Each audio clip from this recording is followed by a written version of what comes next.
గుర్తుపెట్టుకోవాలి. ఇంకో పాయింట్ ఏంటి, ఇక్కడ ఇతను మాట్లాడినటువంటి పదంలో రామాయణంలోని మహాభారతంలోని ప్రతి పదాన్ని వక్రీకరించాడు. ఈ వక్రీకరణలు చేసిన వాళ్ళు ఇంతకు ముందు హిందూ మతం వాళ్ళని మతం మార్చడానికి కొంతమంది క్రైస్తవ మత ప్రబోధకులు చేశారు, కొంతమంది ముస్లిం మత ప్రబోధకులు చేశారు. బట్ వాళ్ళ మతాల వాళ్ళు కూడా అట్లా చేయలే. కొంతమంది ప్రబోధకులు చేసినప్పుడు అది తప్పు పట్టాం మనం. కత్తి మహేష్కి ఇతనికి తేడా ఏంటి? కత్తి మహేష్ విషయంలో వైఎస్ఆర్ కాంగ్రెస్ పార్టీ ఓ స్టేట్మెంట్ ఇచ్చింది, అతను రాముడిని దూషించినోడు అతన్ని మాకెందుకు అంట కడతారు, మాకు సంబంధం లేదు అని చెప్పింది. మరి అతను రాముడిని దూషించాడు, కృష్ణుని దూషించాడు, దేవుళ్ళందరినీ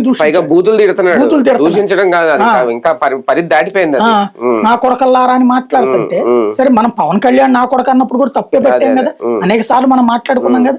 తప్పు ఎవరు చేసినా తప్పు పట్టాలి. ఇతను తప్పు మాట్లాడినప్పుడు ఇతను ఎందుకు సమర్థించుకొస్తుంది వైఎస్ఆర్ కాంగ్రెస్ పార్టీ?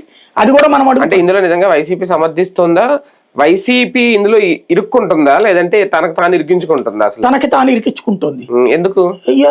అతి ఎవడు చెప్పుకున్నాడో గాని ఇప్పుడు ఇప్పటికే వాళ్ళని ఎత్తిన ఒక దరిద్రం వాళ్ళ కాళ్ళు చేసుకున్నది. నోటి దూలతోనే 11 సీట్లకు పరిమితం అయ్యారు. రాము ఏది రథం దగ్ధం అయితే రథం కొనిస్తాం, విగ్రహం పగిలితే విగ్రహం కొనిస్తాం అని మాట్లాడిన నాని మాట వెంటాడింది.